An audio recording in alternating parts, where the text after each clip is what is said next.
ಏಳುಮಲೆ ಮತ್ತೊಂದು ಚೆಲುವಿನ ಚಿತ್ತರ ಸಿನಿಮಾನ. ಎಲ್ಲರಿಗೂ ನಮಸ್ಕಾರ. ರಾಜಧಾನಿ ಐಕ್ಳು ಚಾನಲ್ಗೆ ಸ್ವಾಗತ. ಸಮಾಜದಲ್ಲಿ ನಡೆಯೋ ವಿಷಯನ ಇಟ್ಕೊಂಡು ಸಿನಿಮಾ ಮಾಡೋದ್ರಲ್ಲಿ ತರುಣ್ ಸುಧೀರ್ ಅವರು ಎತ್ತಿದ ಕೈ. ಈಗ ಅವರ ಪ್ರೊಡಕ್ಷನ್ ಅಲ್ಲಿ ಬರ್ತಾ ಇರೋ ಮತ್ತೊಂದು ಸಿನಿಮಾ ಏಳುಮಲೆ. ಸಿನಿಮಾದ teaser Anand audio YouTube channel ಅಲ್ಲಿ ರಿಲೀಸ್ ಆಗಿದೆ. ನೋಡಿ ನಿಮ್ಮ ಅಭಿಪ್ರಾಯ ತಿಳಿಸಿ. ಏಕಲವ್ಯ ಫಿಲಂ ಆದ್ಮೇಲೆ ರಾಣಾ ಅವರು ಆಕ್ಟ್ ಮಾಡ್ತಾ ಇರೋ ಫಿಲಂ. ಮಹಾನಟಿ ವಿನ್ನರ್ ಪ್ರಿಯಾಂಕಾ ಆಚಾರ್ ಈ ಸಿನಿಮಾದಲ್ಲಿ ಫಸ್ಟ್ ಟೈಮ್ ಆಕ್ಟ್ ಮಾಡಿದ್ದಾರೆ. ಚಾನಲ್ಗೆ ಹೊಸದಾಗಿ ಬಂದಿರೋರಿದ್ರೆ ಸಬ್ಸ್ಕ್ರೈಬ್ ಮಾಡಿ. ಮತ್ತಷ್ಟು ಸಿನಿಮಾ ಮಾಹಿತಿಗಳಿಗಾಗಿ ಬೆಲ್ ಐಕಾನ್ನ ಪ್ರೆಸ್ ಮಾಡಿ.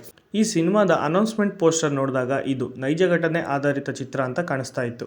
ಕೈಯಲ್ಲಿ ಹಳೆ ಫೋನು ಮತ್ತೆ ಚಿನ್ನಿ ಅನ್ನೋ ಟ್ಯಾಟು, ಆಕ್ಸಿಡೆಂಟ್ ಆಗಿರೋ ಪೊಲೀಸ್ ಜೀಪು ಪ್ರತಿಯೊಂದು ಕ್ಯೂರಿಯಾಸಿಟಿ ಹುಟ್ಟಿಸಿತ್ತು. ಆದರೆ ಇವಾಗ ರಿಲೀಸ್ ಆಗಿರೋ ಟೀಸರ್ ಹೇಗಿದೆ ಅಂತ ನೋಡ್ಕೊಂಡು ಬರೋಣ.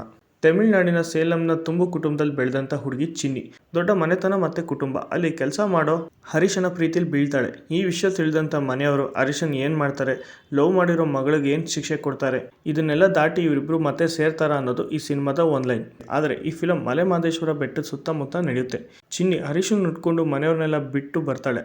ಆದರೆ ಹರೀಶನ್ ಮೇಲೆ AK-47 ಎಕ್ಸ್ಟ್ರಾಕ್ಷನ್ ಕೇಸಲ್ಲಿ ಅರೆಸ್ಟ್ ಮಾಡಿ ಕರ್ಕೊಂಡು ಹೋಗ್ತಾ ಇರ್ತಾರೆ. ಈ ಟ್ರಾವೆಲ್ ಜರ್ನಿಯಲ್ಲಿ ಹರೀಶನ್ಗೆ ಪೊಲೀಸರು ಸಪೋರ್ಟ್ ಮಾಡ್ತಾರಾ ಇಲ್ವಾ ಅನ್ನೋದು ಸಿನಿಮಾ ನೋಡಿದಾಗ ಗೊತ್ತಾಗುತ್ತೆ. ಸಿನಿಮಾದಲ್ಲಿ ಜಗಪತಿ ಬಾಬು, ನಾಗಾಭರಣ, ಸರ್ದಾರ್ ಸತ್ಯ, ಕಿಶೋರ್ ಕುಮಾರ್ ಮತ್ತೆ ಜಗಪ್ಪ ಮುಖ್ಯ ಪಾತ್ರಗಳಲ್ಲಿ ಕಾಣಿಸಿಕೊಂಡಿದ್ದಾರೆ. ತರುಣ್ ಸುಧೀರ್ ಮತ್ತೆ ಅಸಾಲ್ಟ್ ನಾಗೇಂದ್ರ ನಿರ್ಮಾಣದ ಜೊತೆಗೆ ಪುನೀತ್ ರಂಗಸ್ವಾಮಿ ಅವರು ನಿರ್ದೇಶನ ಮಾಡಿದ್ದಾರೆ. ಇಮಾನ್ ಸಂಗೀತ, ಅದ್ವೈತ ಗುರುಮೂರ್ತಿ ಛಾಯಾಗ್ರಹಣ, KM ಪ್ರಕಾಶ್ ಸಂಕಲನ ಈ ಸಿನಿಮಾದಲ್ಲಿದ್ದು ಜಗದೀಶ್ ಫಿಲಂ ಸಂಸ್ಥೆ ಡಿಸ್ಟ್ರಿಬ್ಯೂಷನ್ ಮಾಡಲಿದ್ದಾರೆ. ಸೆಪ್ಟೆಂಬರ್ ಅಥವಾ ಅಕ್ಟೋಬರ್ನಲ್ಲಿ ಫಿಲಂ ರಿಲೀಸ್ ಆಗುವ ಸಾಧ್ಯತೆಗಳಿವೆ. ಮತ್ತಷ್ಟು ಸಿನಿಮಾ ಮಾಹಿತಿಗಳಿಗಾಗಿ ನಮ್ಮ ಚಾನೆಲ್ನ ಸಬ್ಸ್ಕ್ರೈಬ್ ಮಾಡಿ. ಧನ್ಯವಾದಗಳು.